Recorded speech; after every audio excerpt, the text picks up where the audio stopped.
Chapter 51, affording an explanation of more mysteries than one, and comprehending a proposal of marriage with no word of settlement or pin money. The events narrated in the last chapter were yet but 2 days old when Oliver found himself, at 3 o'clock in the afternoon, in a travelling carriage rolling fast towards his native town. Mrs. Maylie and Rose and Mrs. Bedwin and the good doctor were with him, and Mr. Brownlow followed in a post-chaise, accompanied by one other person whose name had not been mentioned. They had not talked much upon the way, for Oliver was in a flutter of agitation and uncertainty which deprived him of the power of collecting his thoughts, and almost of speech, and appeared to have scarcely less effect on his companions, who shared it in at least an equal degree. He and the two ladies had been very carefully made acquainted by Mr. Brownlow with the nature of the admissions which had been forced from monks, and, although they knew that the object of their present journey was to complete the work which had been so well begun, still the whole matter was enveloped in enough of doubt and mystery to leave them in endurance of the most intense suspense. The same kind friend had, with Mr. Losburn's assistance, cautiously stopped all channels of communication through which they could receive intelligence of the dreadful occurrences that had so recently taken place. It was quite true, he said, that they must know them before long, but it might be at a better time than the present, and it could not be at a worse. So they travelled on in silence, each busied with reflection on the object which had brought them together, and no one disposed to give utterance to the thoughts which crowded upon all. But if Oliver, under these influences, had remained silent while they journeyed towards his birthplace by a road he had never seen, how the whole current of his recollections ran back to old times, and what a crowd of emotions were wakened up in him when they turned into that which he had traversed on foot, a poor, houseless, wandering boy, without a friend to help him or a roof to shelter his head. "See, there!" cried Oliver, eagerly clasping the hand of Rose and pointing out at the carriage window. "That's the stile I came over. There are the hedges I crept behind, for fear anyone should overtake me and force me back. Yonder is the path along the field leading to the old house where I was a little child. Oh, Dick, my dear old friend, if I could only see you now." "You will see him soon," replied Rose, gently taking his folded hands between her own. "You shall tell him how happy you are, and how rich you have grown, and that in all your happiness you have none so great as the coming back to make him happy too." Yes, said Oliver, "and we'll take him away from here, and have him clothed and taught, and send him to some quiet country place where he may grow strong and well. Shall we?" Rose nodded yes, for the boy was smiling through such happy tears that she could not speak. "You will be kind and good to him, for you are to everyone," said Oliver. "It will make you cry, I know, to hear what he can tell. But never mind, it will all be over, and you will smile again. I know that too, to think how changed he is. You did the same with me. He said, 'God bless you,' to me when I ran away," cried the boy, with a burst of affection and emotion. "And I will say God bless you now, and show him how I love him for it." As they approached the town, and at length drove through its narrow streets, it became a matter of no small difficulty to restrain the boy within reasonable bounds. There was Sowerberry's the undertaker's just as it used to be, only smaller and less imposing in appearance than he remembered it. There were all the well-known shops and houses, with almost every one of which he had some slight incident connected. There was Gamfield's cart, the very cart he used to have standing at the old public-house door. There was the workhouse, the dreary prison of his youthful days, with its dismal windows frowning on the street. There was the same lean porter standing at the gate, at sight of whom Oliver involuntarily shrunk back, and then laughed at himself for being so foolish, then cried, and then laughed again. There were scores of faces at the doors and windows that he knew quite well. There was nearly everything as if he had left it but yesterday, and all his recent life had been but a happy dream. But it was pure, earnest, joyful reality. They drove straight to the door of the chief hotel, which Oliver used to stare up with awe and think a mighty palace, but which had somehow fallen off in grandeur and size. There was Mr. Grimwig all ready to receive them, kissing the young lady, and the old one too, when they got out of the coach, as if he were the grandfather of the whole party, all smiles and kindness, and not offering to eat his head, no, not once, not even when he contradicted a very old postboy about the nearest road to London, and maintained he knew it best, though he had only come that way once, and that time fast asleep. There was dinner prepared, and there were bedrooms ready, and everything was arranged as if by magic. Notwithstanding all this, when the hurry of the first half-hour was over, the same silence and constraint prevailed that had marked their journey down. Mr. Brownlow did not join them at dinner, but remained in a separate room. The two other gentlemen hurried in and out with anxious faces, and, during the short intervals when they were present, conversed apart. Once Mrs. Maylie was called away, and after being absent for nearly an hour, returned with eyes swollen with weeping. All these things made Rose and Oliver, who were not in any new secrets, nervous and uncomfortable. They sat wondering in silence, or, if they exchanged a few words, spoke in whispers, as if they were afraid to hear the sound of their own voices. At length, when 9 o'clock had come, and they began to think they were to hear no more that night, Mr. Losberne and Mr. Grimwig entered the room, followed by Mr. Brownlow and a man whom Oliver almost shrieked with surprise to see, for they told him it was his brother, and it was the same man he had met at the market town and seen looking in with Fagin at the window of his little room. Monks cast a look of hate, which even then he could not dissemble, at the astonished boy, and sat down near the door. Mr. Brownlow, who had papers in his hand, walked to a table near where Rose and Oliver were seated. "This is a painful task," said he, "but these declarations, which have been signed in London before many gentlemen, must be in substance repeated here. I would have spared you the degradation, but we must hear them from your own lips before we part, and you know why." "Go on," said the person addressed, turning away his face. "Quick, I have almost done enough, I think. Don't keep me here." "This child," said Mr. Brownlow, drawing Oliver to him and laying his hand upon his head, "is your half-brother, the illegitimate son of your father, my dear friend Edward Leaford, by poor young Agnes Fleming, who died in giving him birth." "Yes," said Monks, scowling at the trembling boy, the beating of whose heart he might have heard. "That is the bastard child." "The term you use," said Mr. Brownlow sternly, "is a reproach to those long since passed beyond the feeble censure of the world. It reflects disgrace on no one living, except you who use it. Let that pass. He was born in this town." "In the workhouse of this town," was the sullen reply. "You have the story there." He pointed impatiently to the papers as he spoke.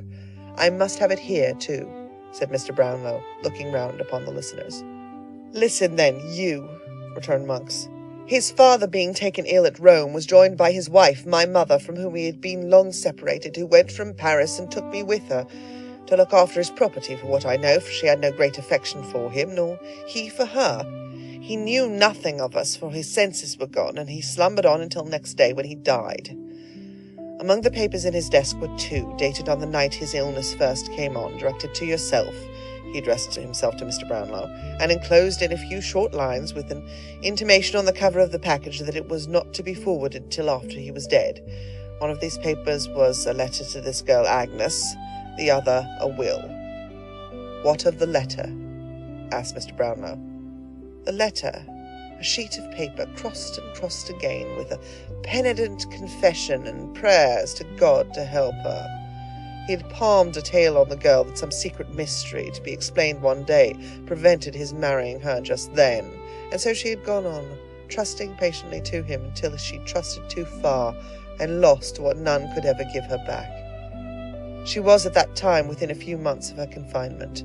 He told her all he had meant to do to hide her shame if he had lived, and prayed her, if he died, not to curse his memory, or think the consequences of their sin would be visited on her or the young child, for all the guilt was his. He reminded her of the day he had given her the little locket and the ring with a Christian name engraved upon it, and a blank left for that which he hoped one day to have bestowed upon her. Prayed her yet to keep it and wear it next her heart, as she had done before, and then ran on wildly in the same words over and over again, as if he had gone distracted. I believe he had. "The will," said Mr. Brownlow, as Oliver's tears fell fast. Monks was silent. "The will," said Mr. Brownlow, speaking for him, "was in the same spirit as the letter. He talked of miseries which his wife had brought upon him, of the rebellious disposition, vice, malice, and premature bad passions of you, his only son, who had been trained to hate him, and left you and your mother each an annuity of £800. The bulk of his property he divided into 2 equal portions, one for Agnes Fleming and the other for their child, if it should be born alive and ever come of age. If it were a girl, it was to inherit the money unconditionally, but if a boy, only on the stipulation that in his minority he should never have stained his name with any public act of dishonour, meanness, cowardice, or wrong. He did this, he said, to mark his confidence in the other, and his conviction only strengthened by approaching death, that the child would share her gentle heart and noble nature. If he were disappointed in this expectation, then the money was to come to you, for then, and not till then, when both children were equal, would he recognize your prior claim upon his purse, who had none upon his heart, but had from an infant repulsed him with coldness and aversion. My mother, said Monks in a louder tone, did what a woman should have done. She burnt this will. The letter never reached its destination, but that and other proofs she kept, in case they ever tried to lie away the blot. The girl's father had the truth from her with every aggravation that her violent hate, I love her for it now, could add. Goaded by shame and dishonour, he fled with his children into a remote corner of Wales, changing his very name that his friends might never know of his retreat, and here, no great while afterwards, he was found dead in his bed. The girl had left her home in secret some weeks before. He had searched for her on foot in every town and village near. It was on the night when he returned home, assured that she had destroyed herself to hide her shame in his, that his old heart broke. There was a short silence here, until Mr. Brownlow took up the thread of the narrative. Years after this, he said, this man's, Edward Leaford's, mother came to me. He had left her when only 18, robbed her of jewels and money, gambled, squandered, and fled into London, where for 2 years he had associated with the lowest outcasts. She was sinking under a painful and incurable disease and wished to recover him before she died. Inquiries were set on foot, and strict searches made. They were unavailing for a long time, but ultimately successful, and he went back with her to France.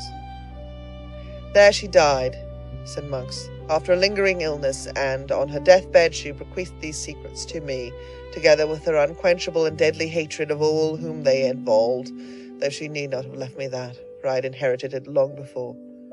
She would not believe that the girl had destroyed herself, and the child too, but was filled with the impression that a male child had been born and was alive. I swore to her, if it ever crossed my path, to hunt it down, never to let it rest, to pursue it with the bitterest and most unrelenting animosity, to vent upon it the hatred that I deeply felt, and to spit upon the empty vaunt of that insulting will, by dragging it, if I could, to the very gallows foot. She was right. He came in my way at last. I began well, but for babbling drabs I would have finished as I began. As the villain folded his arms tight together and muttered curses on himself in the impotence of baffled malice, Mr. Brownlow turned to the terrified group beside him, and explained that the Jew, who had been his old accomplice and confidant, had a large reward for keeping Oliver ensnared, of which some part was to be given up in the event of his being rescued, and that a dispute on this head had led to their visit to the country house for the purpose of identifying him. The locket and ring, said Mr. Brownlow, turning to Monks. I bought them from the man and woman I told you of, who stole them from the nurse who stole them from the corpse, answered Monks without raising his eyes. You know what became of them. Mr. Brownlow merely nodded to Mr. Grimwig, who disappeared with great alacrity, shortly returned, pushing in Mrs. Bumble and dragging her unwilling consort after him. Do my eyes deceive me? Cried Mr. Bumble with ill-feigned enthusiasm. Or is that little Oliver? Oh, Oliver, if you'd known how I'd been a-grieving for you. Hold your tongue, fool, murmured Mrs. Bumble. Isn't it nature, Mrs. Bumble, remonstrated the workhouse master. Can't I be supposed to feel I has brought him up parochially, when I see him a-setting here among the ladies and gentlemen of the very affablest description? I always loved that boy as if he'd been my own grandfather, said Mr. Bumble, halting for an appropriate comparison. Master Oliver, my dear, you remember the blessed gentleman in the white waistcoat? Ah, he went to heaven last week, in an oak coffin with plated handles, Oliver. Come, sir, said Mr. Grimwig, tartly. "Suppress your feelings." "I will do my endeavours, sir," replied Mr. Bumble. "How do you do, sir? I hope you're very well." This salutation was addressed to Mr. Brownlow, who had stepped up to within a short distance of the respectable couple. He inquired, as he pointed to Monks, "Do you know that person?" "No," replied Mrs. Bumble, flatly.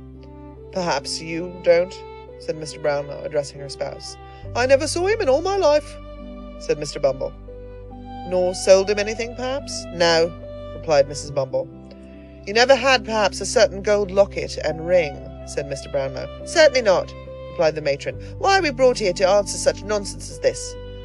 Again Mr. Brownlow nodded to Mr. Grimwig, and again that gentleman limped away with extraordinary readiness. But not again did he return with a stout man and wife, for this time he led in two palsied women who shook and tottered as they walked. "You shut the door the night old Sally died," said the foremost one, raising her shrivelled hand. "But you couldn't shut out the sound, nor stop the chinks." "No, no," said the other, looking round her and wagging her toothless jaws. "No, no, no, no, no. We heard you try to tell what she'd done, and saw you take a paper from her hand and watched you two next day to the pawnbroker's shop," said the first. "Yes," added the second, "and it was a locket and gold ring. We found out that and saw it given you. We were by her, we were by."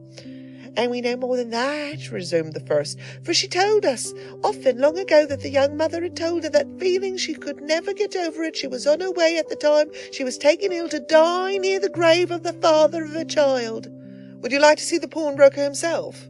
asked Mr. Grimwig, with a motion towards the door. "No," replied the woman. "If he," she pointed to Monks, "has been coward enough to confess, as I see he has, and you have sounded out all these hags till you found the right ones, I have nothing more to say. I did sell them, and they're where you'll never get them. What then?" "Nothing," replied Mr. Brownlow, "except that it remains for us to take care that neither of you is employed in a situation of trust again. You may leave the room." "I hope," said Mr. Bumble, looking about him with great ruefulness, as Mr. Grimwig disappeared with the two old women, "I hope that this unfortunate little circumstance will not deprive me of my parochial office." "Indeed it will," replied Mr. Brownlow. "You may make up your mind to that and think yourself well off besides." "It was all Mrs. Bumble. She would do it," urged Mr. Bumble, first looking round to ascertain that his partner had left the room. "That is no excuse," replied Mr. Brownlow. "You were present on the occasion of the destruction of these trinkets, and indeed are the more guilty of the two in the eye of the law, for the law supposes that your wife acts under your direction." "If the law supposes that," said Mr. Bumble, squeezing his hat emphatically in both hands, "the law is a ass, a idiot. If that's the eye of the law is a bachelor. And the worst I wish the law is, that his eye may be opened by experience,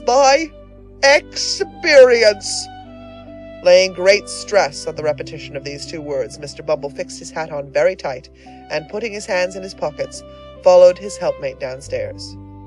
"Young lady," said Mr. Brownlow, turning to Rose, "give me your hand. Do not tremble. You need not fear to hear the few remaining words we have to say." "If they have, I don't know how they can, but if they have any reference to me," said Rose, "pray let me hear them at some other time. I have not strength or spirits now." "Nay," returned the old gentleman, drawing her arm through his, "you have more fortitude than this, I am sure. Do you know this young lady, sir?" "Yes," replied Monks. "I never saw you before," said Rose faintly. "I have seen you often," returned Monks. "The father of the unhappy Agnes had 2 daughters," said Mr. Brownlow. "What was the fate of the other, the child?" "The child," replied Monks. "When her father died in a strange place, in a strange name, without a letter, book, or scrap of paper that yielded the faintest clue by which his friends or relatives could be traced, the child was taken by some wretched cottagers who reared it as their own." "Go on," said Mr. Brownlow, signing to Mrs. Maylie to approach. "Go on." "You couldn't find the spot to which these people had repaired," said Monks, "but where friendship fails, hatred will often force a way. My mother found it, after a year of cunning search. Aye, and she found the child." "She took it, did she?" "No, the people were poor, and began to sicken, at least the man did, of their fine humanity. So she left it with them, giving them a small present of money which would not last long, and promised more which she never meant to send. She didn't quite rely, however, on their discontent and poverty for the child's unhappiness, but told the history of the sister's shame, with such alterations as suited her, and bade them take good heed of the child, for she came of bad blood, and told them she was illegitimate, and sure to go wrong at one time or other. The circumstances countenanced all this. People believed her, and there the child dragged on an existence miserable enough even to satisfy us, till a widow lady, residing then at Chester, saw the girl by chance, pitied her, and took her home. There was some cursed spell, I think, against us, for in spite of all our efforts she remained there and was happy. I lost sight of her 2 or 3 years ago, and saw her no more until a few months back. Do you see her now? Yes, leaning on your arm. But not the less my niece, cried Mrs. Maylie, folding the fainting girl in her arms. Not the less my dearest child. I would not lose her now for all the treasures of the world, my sweet companion, my own dear girl. The only friend I ever had, cried Rose, clinging to her, the kindest, best of friends. My heart will burst. I cannot bear all this. You have borne more and been through all the best and gentlest creature that ever shed happiness on every one she knew, said Mrs. Maylie, embracing her tenderly. Come, come, my love, remember who this is who waits to clasp you in his arms, poor child. See here, look, my dear.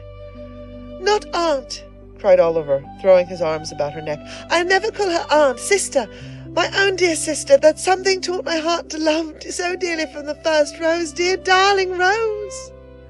Let the tears which fell and the broken words which were exchanged in the long embrace between the orphans be sacred. A father, sister, and mother were gained and lost in that one moment. Joy and grief were mingled in the cup, but there were no bitter tears, for even grief itself arose so softened and clothed in such sweet and tender recollections that it became a solemn pleasure and lost all character of pain. They were a long, long time alone. A soft tap at the door at length announced that someone was without. Oliver opened it, glided away, and gave place to Harry Maylie. I know it all, he said, taking a seat beside the lovely girl. Dear Rose, I know it all.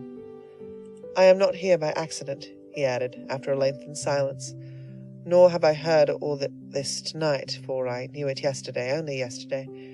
Do you guess that I have come to remind you of a promise? Stay, said Rose. You do know all. All. You gave me leave at any time within a year to renew the subject of our last discourse. I did. Not to press you to alter your determination, maintained the young man, but to hear you repeat it, if you would. I was to lay whatever of station or fortune I might possess at your feet, and if you still adhered to your former determination, I pledged myself by no word or act to seek to change it. The same reasons which influenced me then will influence me now, said Rose firmly. If I ever owed a strict and rigid duty to her whose goodness saved me from a life of indigence and suffering, when should I ever feel it as I should tonight? It is a struggle, said Rose, but one I am proud to make. It is a pang, but one my heart shall bear. The disclosure of tonight, Harry began. The disclosure of tonight, replied Rose softly, leaves me in the same position with reference to you as that in which I stood before. You harden your heart against me, Rose, urged her lover. Harry, Harry, said the young lady, bursting into tears, I wish I could and spare myself this pain. Then why inflict it on yourself? Said Harry, taking her hand. Think, dear Rose, think what you have heard tonight. And what have I heard? What have I heard? Cried Rose. That a sense of this deep disgrace so worked upon my own father that he shunned all. There, we have said enough, Harry, we have said enough. Not yet, not yet, said the young man, detaining her as she rose. My hopes, my wishes, my prospects, feeling every thought in life except my love for you, have undergone a change. I offer you now no distinction among a bustling crowd, no mingling with word or malice and detraction where the blood is cooled into honest cheeks by aught but real disgrace and shame, but a home, a heart and home, yes, dearest Rose, and those alone are all I have to offer. What do you mean? She faltered. I mean but this, that when I left you last, I left you with a firm determination to level all fancied barriers between you and myself, resolved that if my world could not be yours, I would make yours mine, that no pride of birth should curl the lip at you, for I would turn from it. This I have done. Those who have shrunk from me because of this have shrunk from you, and proved you so far right. Such power and patronage, such relatives of influence and rank as smiled upon me then, look coldly now. But there are smiling fields and waving trees in England's richest county, and by one village church, mine, Rose, my own, there stands a rustic dwelling, which you can make me prouder of than all the hopes I have renounced, measured 1,000-fold. This is my rank and station now, and here I lay it down. It's a trying thing waiting supper for lovers, said Mr. Grimwig, waking up and pulling his pocket-handkerchief from over his head. Truth to tell, the supper had been waiting a most unreasonable time. Neither Mrs. Maylie, nor Harry, nor Rose, who all came in together, could offer a word in extenuation. I had serious thoughts of eating my head tonight, said Mr. Grimwig, for I began to think I should get nothing else. I'll take the liberty, if you'll allow me, of saluting the bride that is to be. Mr. Grimwig lost no time in carrying this notice into effect upon the blushing girl, and the example being contagious was followed both by the doctor and Mr. Brownlow. Some people affirmed that Harry Maylie had been observed to set it, originally in a dark room adjoining, but the best authorities concede this downright scandal, he being young and a clergyman. Oliver, my child, said Mrs. Maylie, where have you been, and why do you look so sad? There are tears stealing down your face at this moment. What is the matter? It is a world of disappointment, often to the hopes we most cherish, and hopes that do our nature the greatest honour. Poor Dick was dead. End of chapter 51.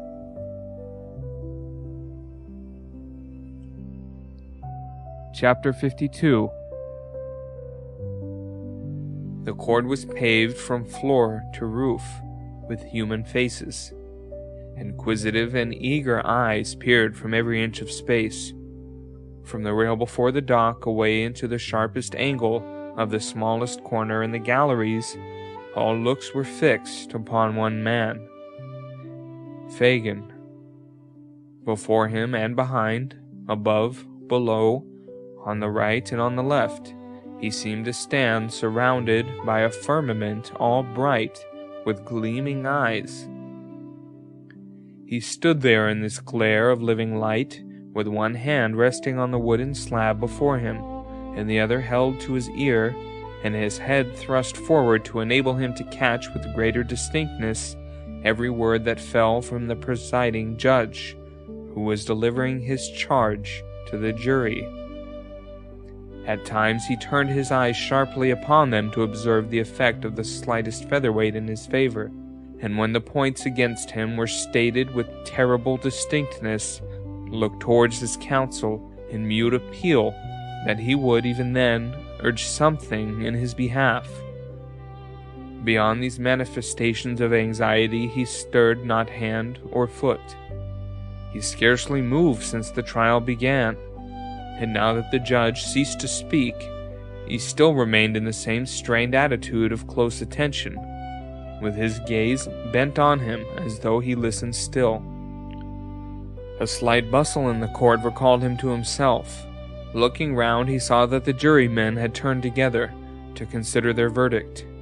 As his eyes wandered to the gallery, he could see the people rising above each other to see his face, some hastily applying their glasses to their eyes, and others whispering their neighbors with looks of expressive abhorrence. A few there were who seemed unmindful of him and looked only to the jury, in impatient wonder how they could delay. But in no one face, not even among the women, of whom there were many there, could he read the faintest sympathy with himself, or any feeling but one of all, absorbing interest that he should be condemned. As he saw all this in one bewildering glance, the death-like stillness came again, and looking back he saw the jurymen had turned towards the judge. Hush! They only sought permission to retire. He looked wistfully into their faces, one by one when they passed out, as though to see which way the greater number leant, but that was fruitless. The jailer touched him on the shoulder. He followed mechanically to the end of the dock and sat down in a chair. The man pointed it out, or he would not have seen it. He looked up into the gallery again. Some of the people were eating, and some fanning themselves with handkerchiefs, for the crowded place was very hot. There was one young man sketching his face in a little notebook.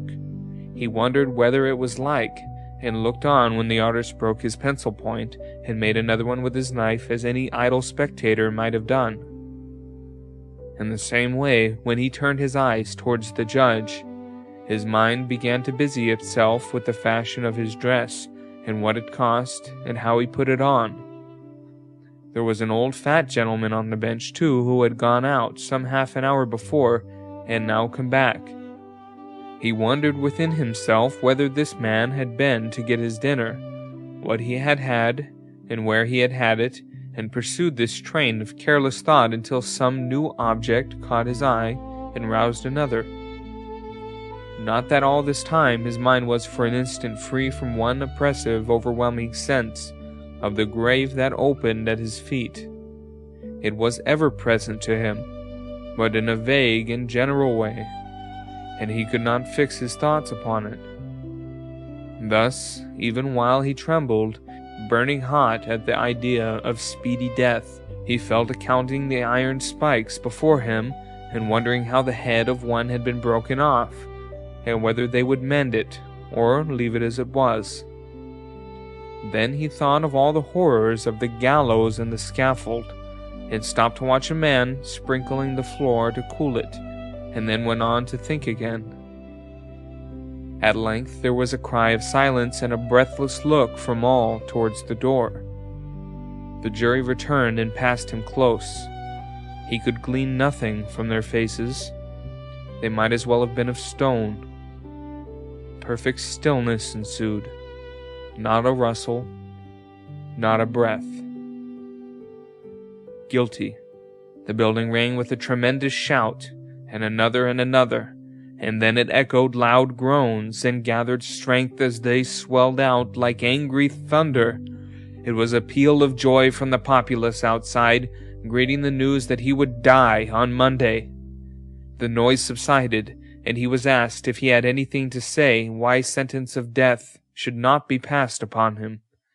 He had resumed his listening attitude, and looked intently at his questioner while the demand was made, but it was twice repeated before he seemed to hear it, and then he only muttered that he was an old man,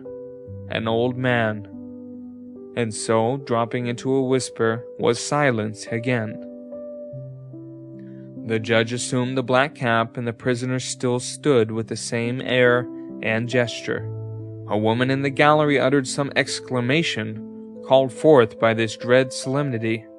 He looked hastily up, as if angry at the interruption, and bent forward, yet more attentively. The address was solemn and impressive, the sentence fearful to hear, but he stood like a marble figure without the motion of a nerve. His haggard face was still thrust forward, his underjaw hanging down and his eyes staring out before him, when the jailer put his hand upon his arm and beckoned him away. He gazed stupidly about him for an instant and obeyed.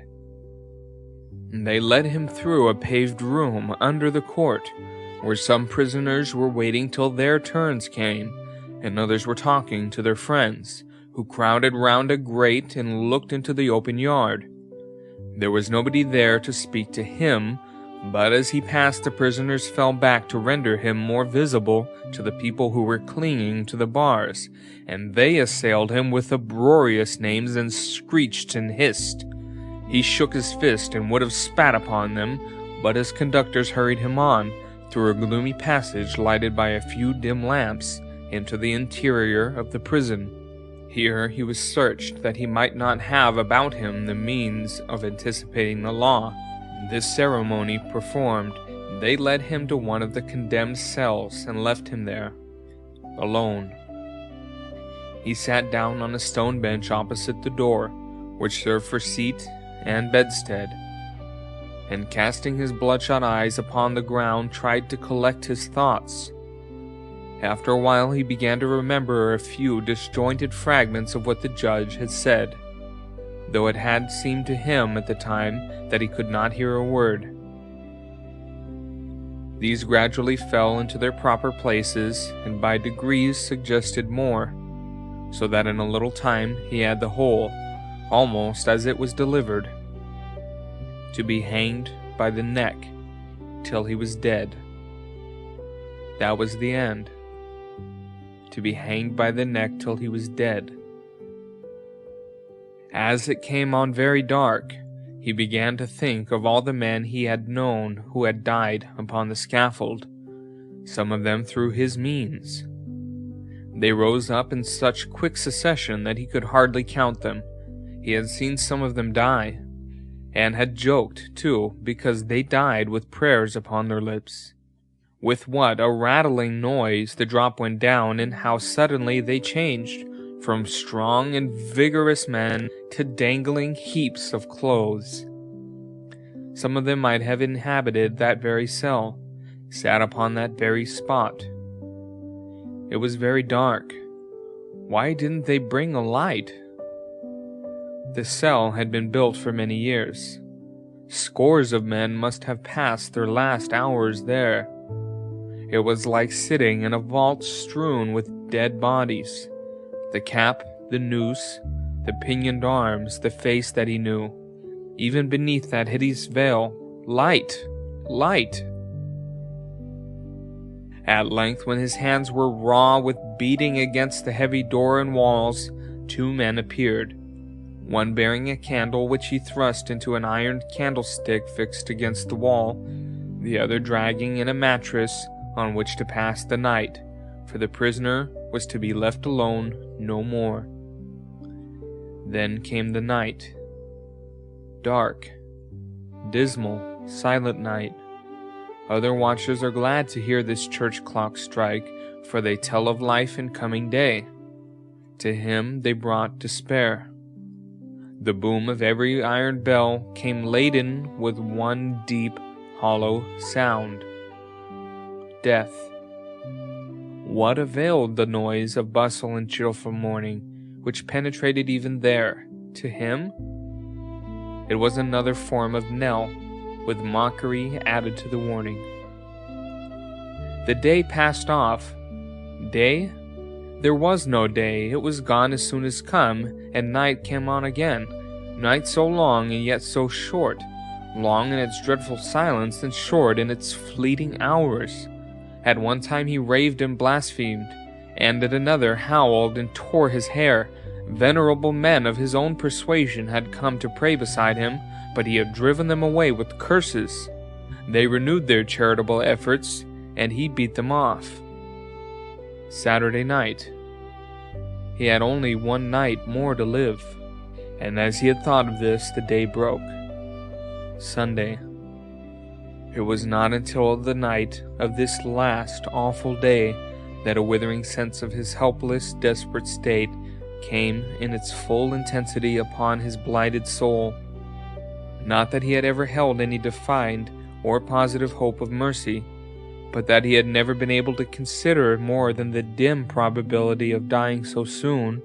He had spoken little to either of the 2 men, who relieved each other in their attendance upon him, and they, for their parts, made no effort to rouse his attention. He had sat there awake, but dreaming. Now he started up, every minute, and with gasping mouth and burning skin hurried to and fro, in such a paroxysm of fear and wrath that even they, used to such sights, recoiled from him with horror. He grew so terrible at last in all the tortures of his evil conscience that one man could not bear to sit there eyeing him alone, and so the 2 kept watch together. He cowered down upon his stone bed and thought of the past. He had been wounded with some missiles from the crowd on the day of his capture, and his head was bandaged with a linen cloth. His red hair hung down upon his bloodless face, his beard was torn and twisted into knots.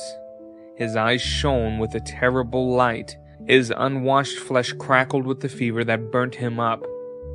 8, 9. Then, if it was not a trick to frighten him, and those were the real hours treading on each other's heels, where would he be when they came round again? 11. Another struck before the voice of the previous hour had ceased to vibrate. At 8 he would be the only mourner in his own funeral train. At 11, those dreadful walls of Newgate, which have hidden so much misery and such unspeakable anguish, not only from the eyes, but too often and too long from the thoughts of men, never held so dread a spectacle as that. The few who lingered as they passed and wondered what the man was doing who was to be hanged tomorrow would have slept but ill that night if they could have seen him. From early in the evening until nearly midnight, little groups of 2 and 3 presented themselves at the lodge gate and inquired with anxious faces whether any reprieve had been received.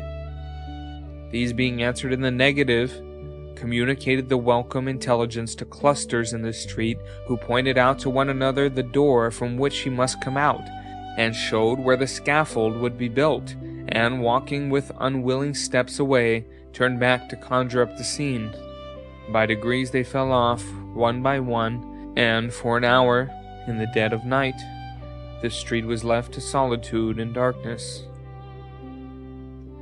The space before the prison was cleared, and a few strong barriers painted black had been already thrown across the road to break the pressure of the expected crowd, when Mr. Brownlow and Oliver appeared at the wicket, and presented an order of admission to the prisoner, signed by one of the sheriffs.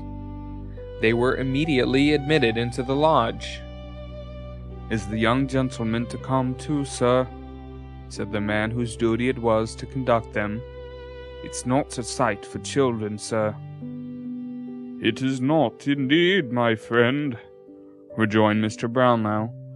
"But my business with this man is intimately connected with him, and as this child has seen him in the full career of his success and villainy, I think it as well, even at the cost of some pain and fear, that he should see him now."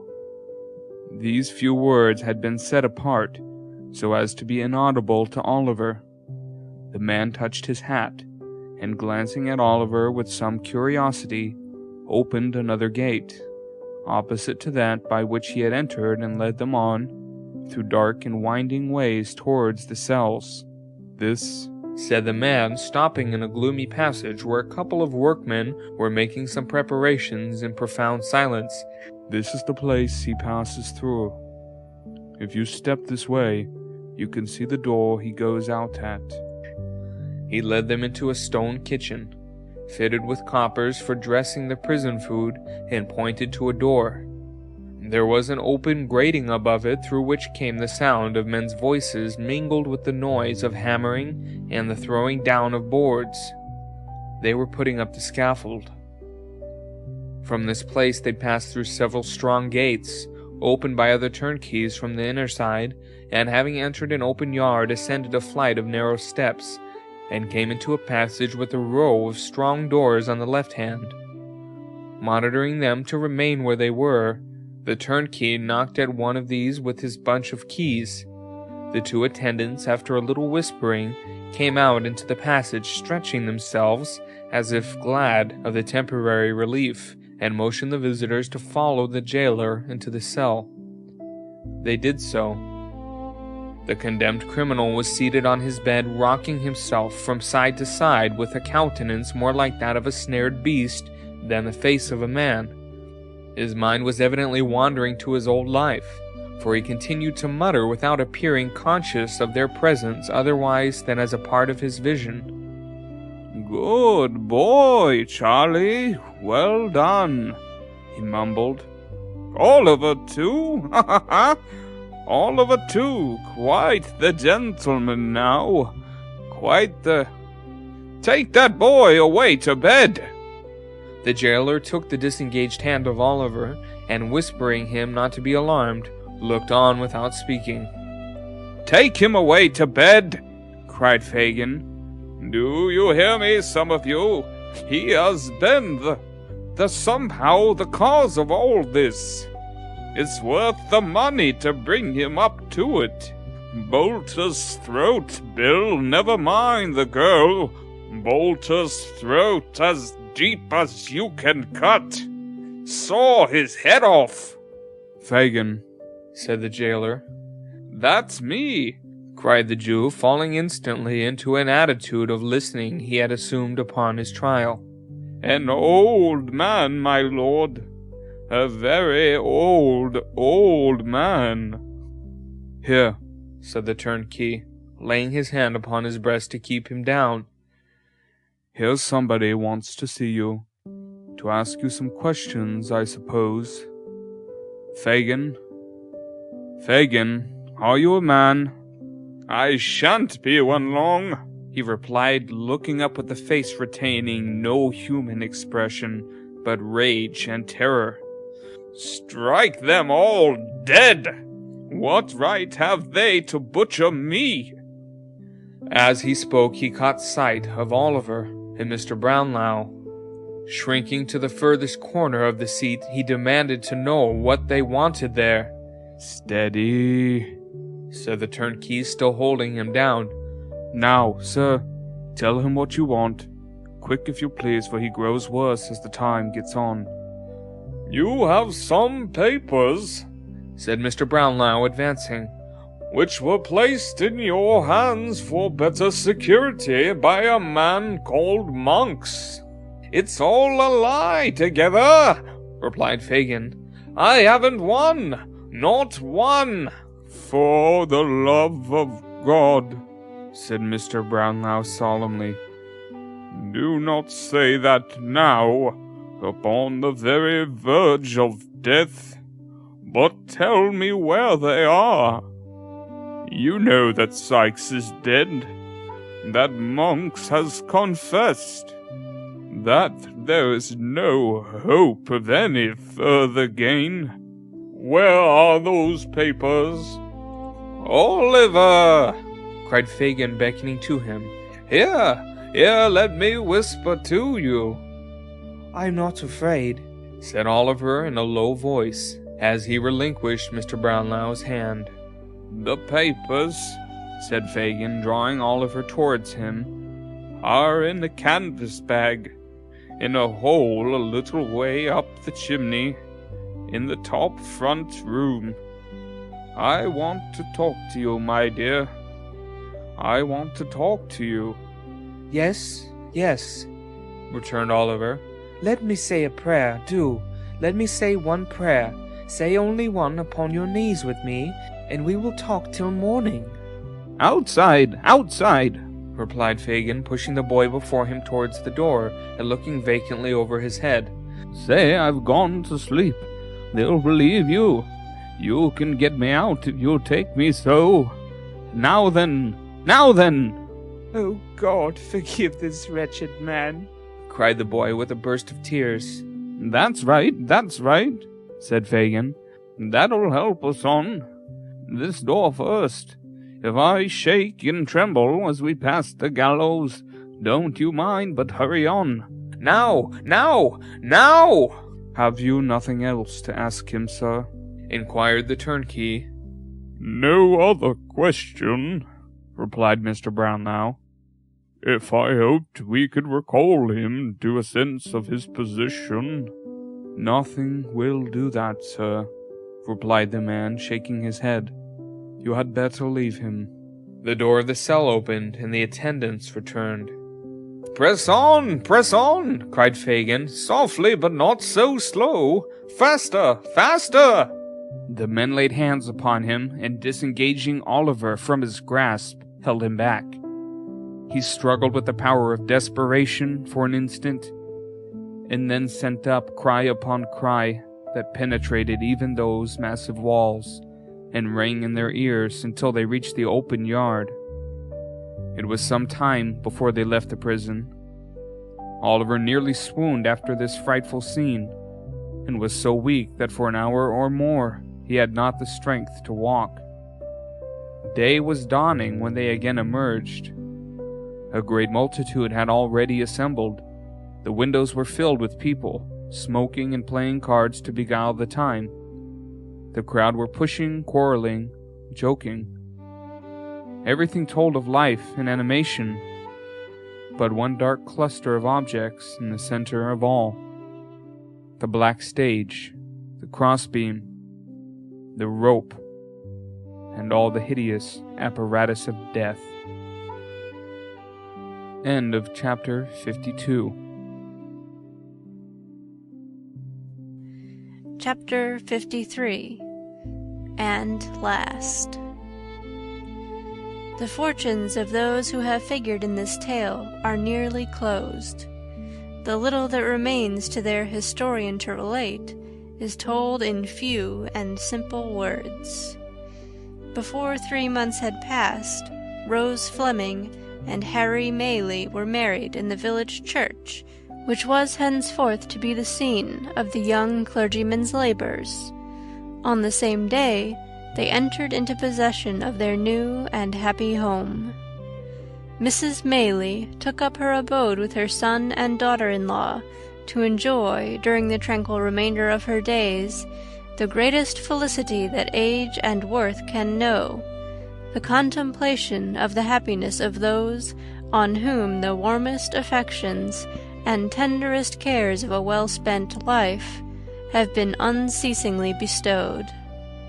It appeared, on full and careful investigation, that if the wreck of property remaining in the custody of Monks, which had never prospered either in his hands or in those of his mother, were equally divided between himself and Oliver, it would yield, to each, little more than 3,000 pounds.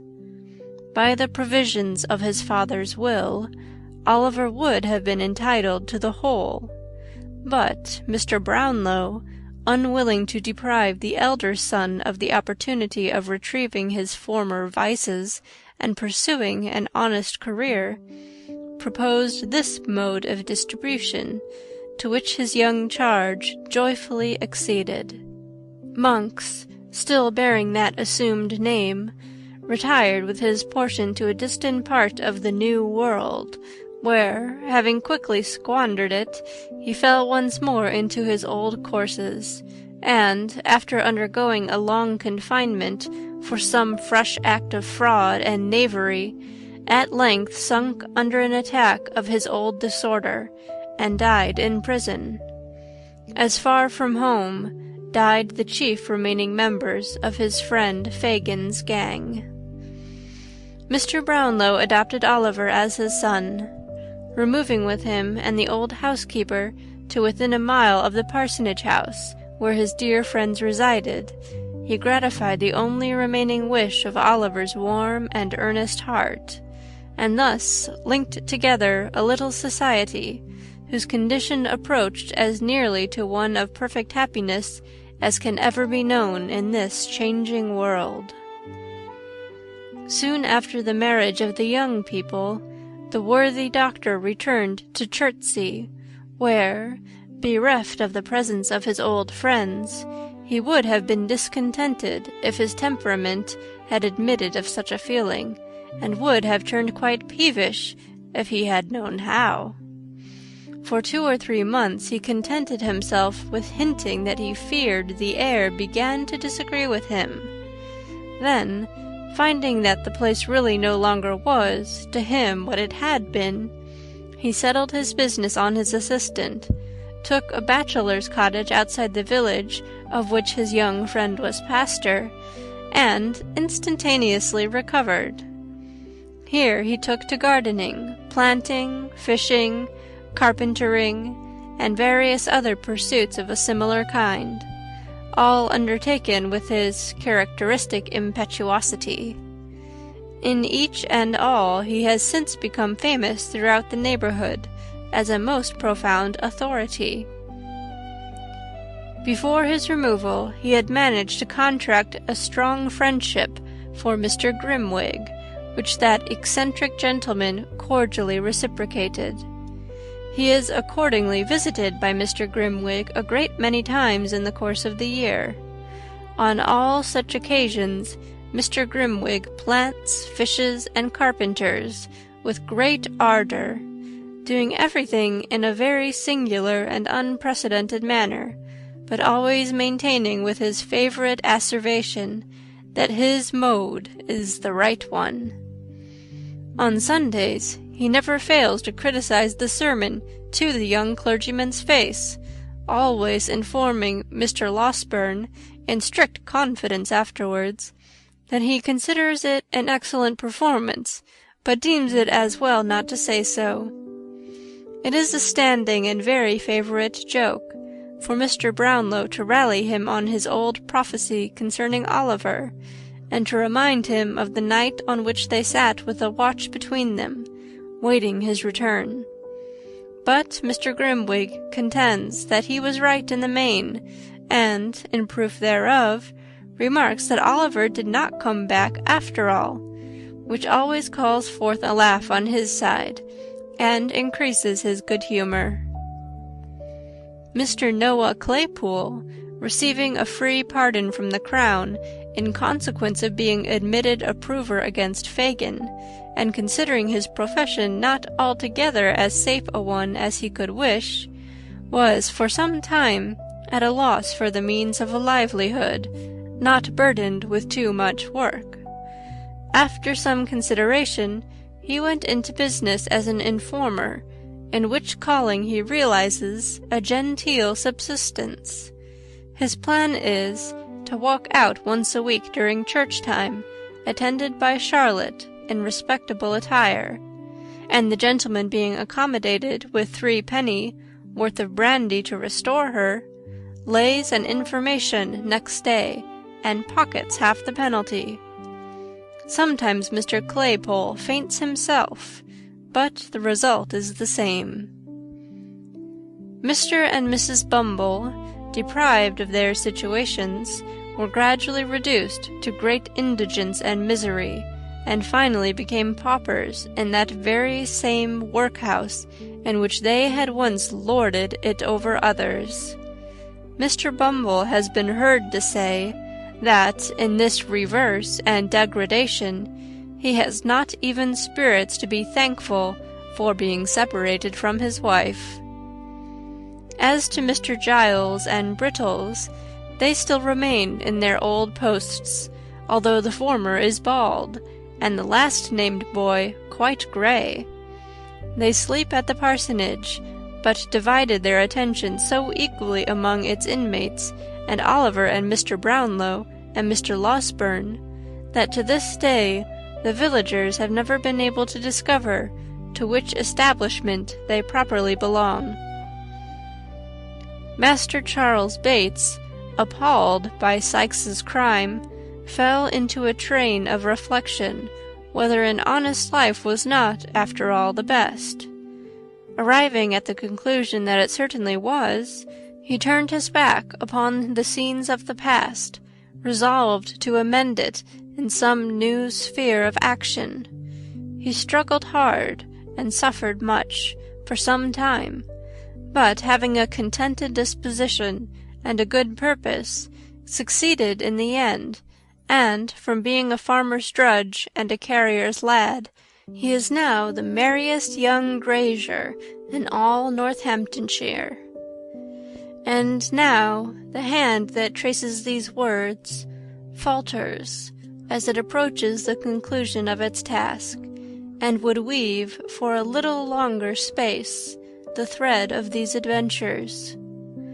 I would fain linger yet with a few of those among whom I have so long moved, and share their happiness by endeavouring to depict it. I would show Rose Maylie in all the bloom and grace of early womanhood, shedding on her secluded path in life's soft and gentle light that fell on all who trod it with her and shone into their hearts. I would paint her the life and joy of the fireside circle and the lively summer group. I would follow her through the sultry fields at noon, and hear the low tones of her sweet voice in the moonlit evening walk. I would watch her in all her goodness and charity abroad, and the smiling, untiring discharge of domestic duties at home, I would paint her and her dead sister's child happy in their love for one another, and passing whole hours together in picturing the friends whom they had so sadly lost. I would summon before me once again those joyous little faces that clustered round her knee, and listen to their merry prattle. I would recall the tones of that clear laugh, and conjure up the sympathizing tear that glistened in the soft blue eye. These, and 1,000 looks and smiles, and turns of thought and speech, I would fain recall them every one. How Mr. Brownlow went on from day to day, filling the mind of his adopted child with stores of knowledge, and becoming attached to him more and more as his nature developed itself, and showed the thriving seeds of all he wished him to become. How he traced in him new traits of his early friend, that awakened in his own bosom old remembrances, melancholy and yet sweet and soothing. How the 2 orphans, tried by adversity, remembered its lessons in mercy to others and mutual love, and fervent thanks to Him who had protected and preserved them. These are all matters which need not to be told. I have said that they were truly happy, and without strong affection and humanity of heart, and gratitude to that Being whose code is mercy, and whose great attribute is benevolence to all things that breathe, happiness can never be attained. Within the altar of the old village church there stands a white marble tablet, which bears as yet but one word, Agnes. There is no coffin in that tomb, and may it be many, many years before another name is placed above it. But if the spirits of the dead ever come back to earth, to visit spots hallowed by the love beyond the grave, of those whom they knew in life, I believe that the shade of Agnes sometimes hovers round that solemn nook. I believe it none the less, because that nook is in a church, and she was weak and erring. End of chapter 53, and end of Oliver Twist by Charles Dickens.